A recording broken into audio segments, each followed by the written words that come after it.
Ons lees die oordenking vir die 13de September uit Die Here is my herder met die vriendelike vergunning van Lizet Marie. Die opskrif vandag is Hanna se lofsang. Die teksvers kom uit 1 Samuel 2 vers 1, 2 en 3. Daar staan geskrywe: Ek jubel in die Here. Ek is sterk in die Here.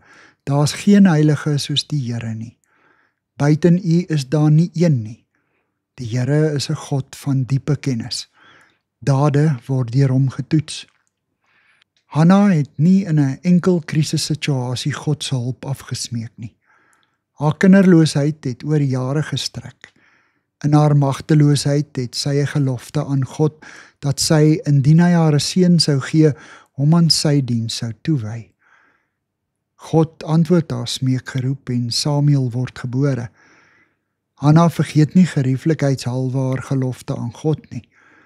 Nadat sy klein Samuel gespeen het, bring sy hom met hul gesin se jaarlikse besoek aan die tempel na Eli, soos sy beloof het. Boonop hef sy 'n lofsang tot eer van God aan, waarin sy heerskappy en heiligheid besing. Hoe swaar dit ook al vir haar as ma moes wees om haar kind agter te laat, kon sy sê, ek is sterk in die Here. In die jare toe sy onder Penina se gespot moes deurloop, het sy reeds geleer dat haar krag van God alleen kom. Wanneer ons in die nood is, maak ons maklik beloftes aan God.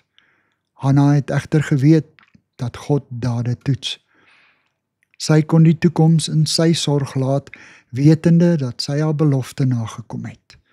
Sy kon opreg sê, ek jubel in die Here, want sy het God absoluut vertrou. God is alsiende en alwetend. Hy ken ons motiewe.